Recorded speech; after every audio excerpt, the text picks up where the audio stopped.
Fala galera, muito bom dia, Júlio Miguel Neto na área, você que está assistindo aqui na Rubro News TV, seja muito bem-vindo ao canal. Antes de começar o nosso conteúdo, eu peço para você humildemente se inscreva, deixe seu like, acione o sino de notificação, é muito importante para o nosso crescimento, né? Cada vez mais novidades aqui sendo inseridas na Rubro News TV, segunda, quarta e sexta tem um programa Na Cara do Gol, sempre com muitos quadros, o Fala Torcedor, o Fla Paródia, entre outras, né? Domingo tem Flamengo e São Paulo, nossa equipe já está na capital paulista, Raíza Simplício, o Ricardo Absalom Pítio. Então segunda-feira nosso programa promete Na Cara do Gol em formato de estúdio, né? Fazendo a reportagem, se Deus quiser, eles voltarão com o título do pentacampeonato da Copa do Brasil. Tá difícil, é verdade, mas a gente está trabalhando. O P9 também deve estar nesse evento, enfim, tem muita coisa bacana. Eu já de antemão convido vocês a segunda-feira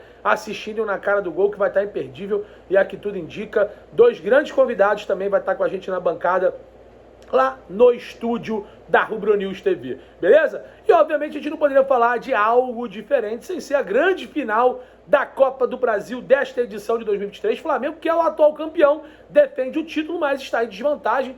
Domingo passado perdeu por 1-0 no Maracanã com o gol do Jonathan Calleri no primeiro tempo. O Flamengo que deve ter algumas mudanças em relação ao jogo de domingo passado aqui no Rio de Janeiro. No gol, Rossi deve ser mantido como titular, ele que ganhou a posição de Matheus Cunha quarta-feira no empate em 0-0 com Goiás lá na Serrinha. O jogo foi em Goiânia. Botafogo ontem perdeu, para o Corinthians na Neoquímica Arena por 1-0, né, lá em Itaquera, em São Paulo, e o Flamengo até que diminuiu a vantagem com o Botafogo. O problema é que o Flamengo está sendo ultrapassado pelos adversários. O Flamengo já está atrás de Bragantino, Palmeiras, né, Fluminense, Grêmio e também Fortaleza, se eu não me engano, ou Atlético Paranaense, não me recordo agora. O Flamengo está na 7ª colocação.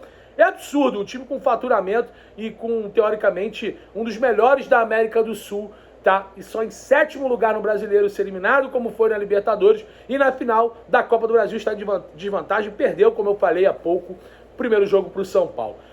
A expectativa da torcida do Flamengo, ela é grande, mas ela não está tão, podemos dizer assim, confiante. O flamenguista, ele nunca desiste. Aliás, antes de começar o jogo, né, antes da bola rolar, muitos amigos, né, da imprensa, amigos youtubers, influenciadores, que cobrem o Flamengo no modo geral, dizem que o entusiasmo e principalmente a confiança em São Paulo é muito grande.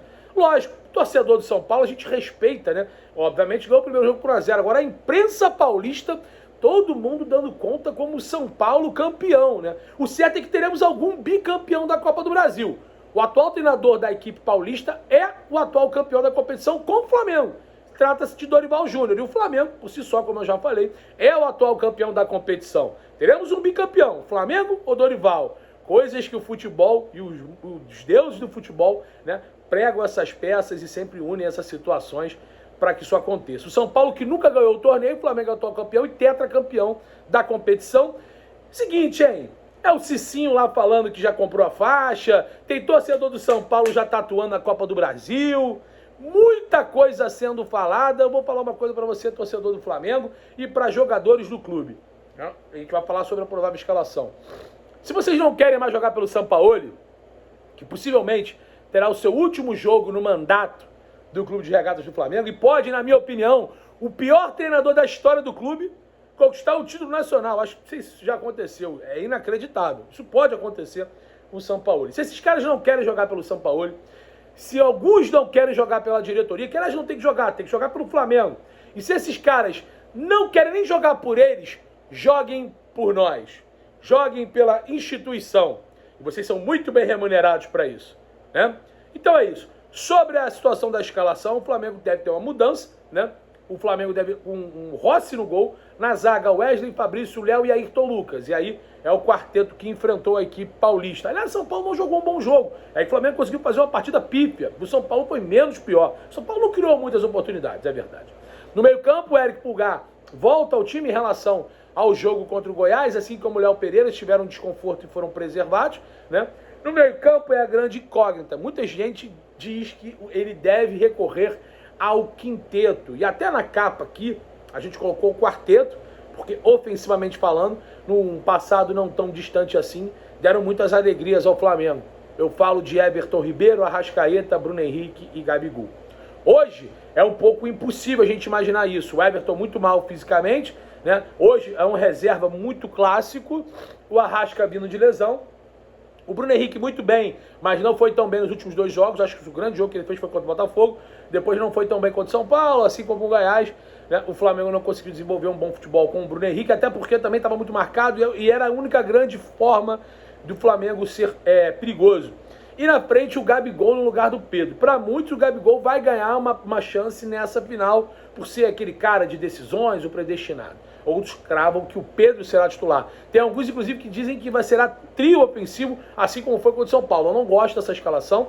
Mesmo o Flamengo precisando do resultado, é necessário jogar com 2 volantes. Porém, esse volante, aqui tudo indica, pode ser o Gerson. E aí eu já não gosto tanto da ideia. Lembrando que o Arrasca volta de lesão e o Luiz Araújo também deve ficar como opção no banco. Vai se recuperando também de uma lesão muscular.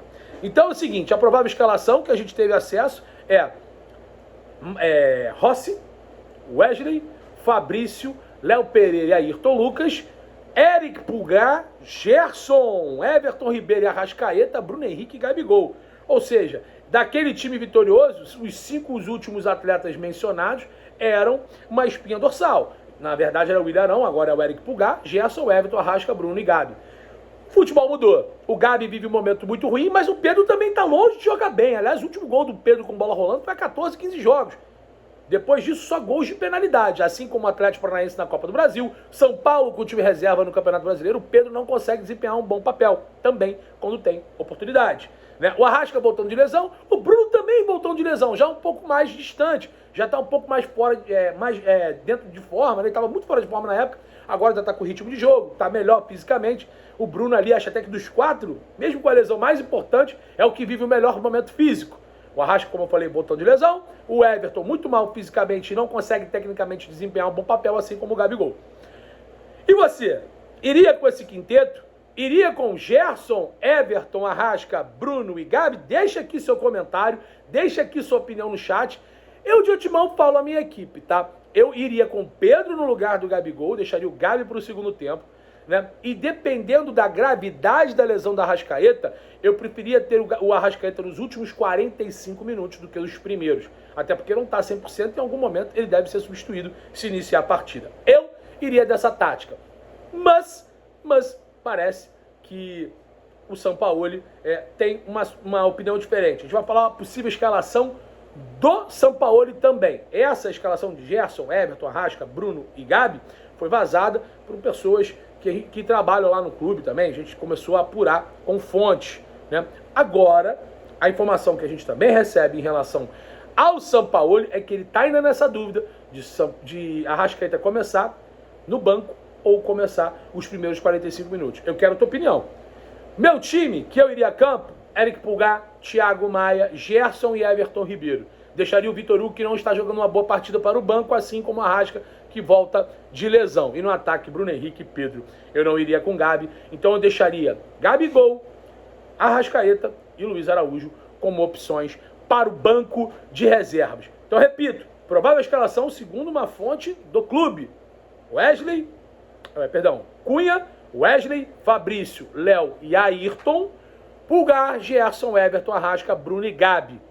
Isso, uma pessoa ligada, uma fonte junto ao clube.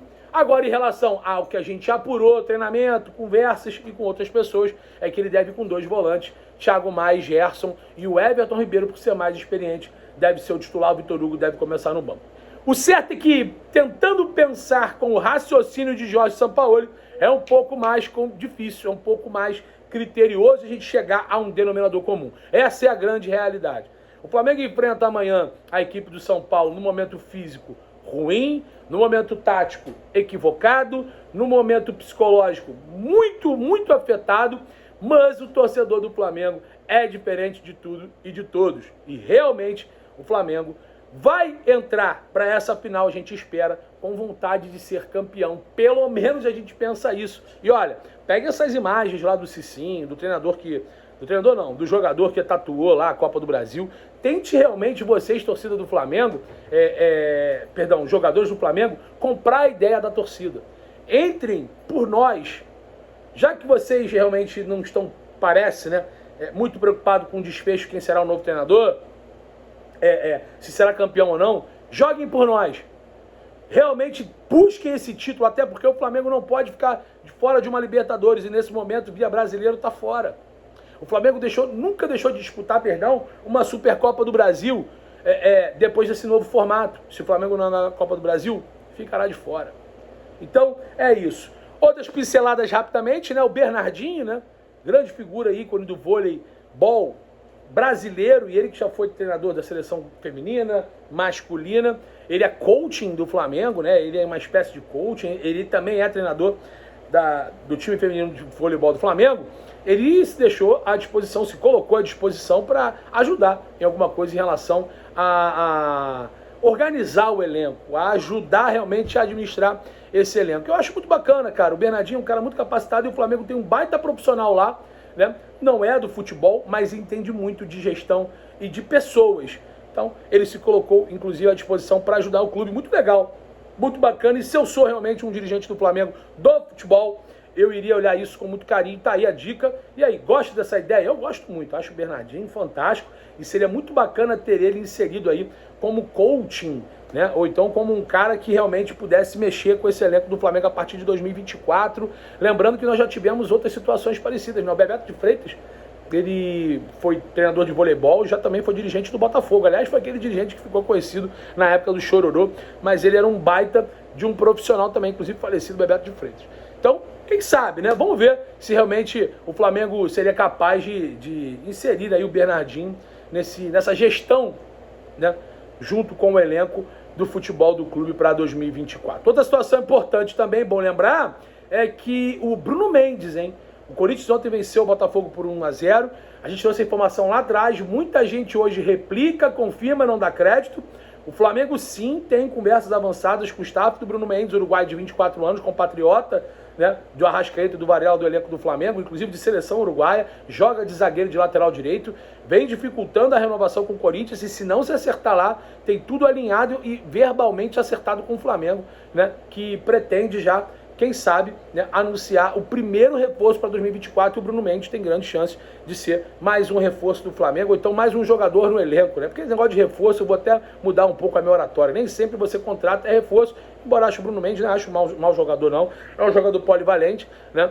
E ele realmente está praticamente deixando o Corinthians, né? Ele tem contrato até o final do ano, né? Não acertou as partes, né? Tanto Bruno Mendes, staff e Corinthians não chegaram ao denominador comum, e ele tem uma proposta, inclusive está apalavrado, isso me falaram há mais ou menos um mês atrás. Ele tem um acerto verbal com o Flamengo, questões de luva, salário, tempo de contrato, mas já deixou bem claro, rapaz, até cuspi aqui, mas deixou bem claro que a prioridade antes de fechar qualquer situação, é escutar propostas e, obviamente, ele acha que o Corinthians vai melhorar a situação salarial, ou, na verdade, novamente comprá-lo, né? Porque ele foi comprado junto ao time uruguaio, né?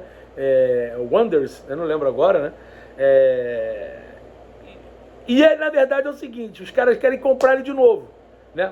Na verdade, o staff do jogador quer que compre ele de novo. O contrato dele se encerra, ou seja, é comprar incluindo salários e luvas. E parece que o Corinthians não está topando muito isso, não está aceitando muito isso. O Flamengo topa pagar em torno de 8 a 10 milhões de reais diluído, né, em contrato, mais o salário do jogador. E aí, quero a opinião de vocês. É bom jogador? Vale a pena realmente investir no Bruno Mendes? Lembrando que o Flamengo vai ter uma grande reformulação no setor. O Rodrigo Caio não deve permanecer, seu contrato se encerra no final do ano, assim como o Davi Luiz. E também o Pablo ainda não encaixou. Até teve uma oportunidade contra o Goiás, o Flamengo não tomou gols, mas o Flamengo deve sim reformular esse setor, e o Bruno Mendes já pinta aí como um possível reforço e também jogador que possa vir a suprir a ausência ou então a saída de alguns atletas, né, para a parte da zaga. Beleza? Então, galera, é isso. Ó, se inscreva na Rubro News TV, deixe o seu like, acione o sino de notificação, que é importantíssimo. Nós, a partir de segunda-feira, teremos não só os programas ao vivo, segunda, quarta e sexta, mas nós estamos implementando, a gente vai ter o Enquanto a Bola Não Rola, que é um pré-jogo, nós teremos o Fim de Papo, que é o pós-jogo, A gente está trabalhando para 2024 ter uma transmissão, né? E a gente realmente está tentando negociar com algumas pessoas para ter direitos de imagem, inclusive. Então você já vai se antecipando, já vai deixando o seu like, já vai se inscrevendo, já vai acionando o sino de notificação, porque sempre quando tiver novidade, a tendência é você ser notificado. Cortes, paródia, né? Vai ter os shorts também. Cara, muita coisa bacana. E segunda-feira teremos 2 convidados, né? Para falar tudo sobre essa grande final. A gente espera que com o pentacampeonato, né, debaixo do braço. Valeu, galera! Tamo junto, forte abraço e saudações.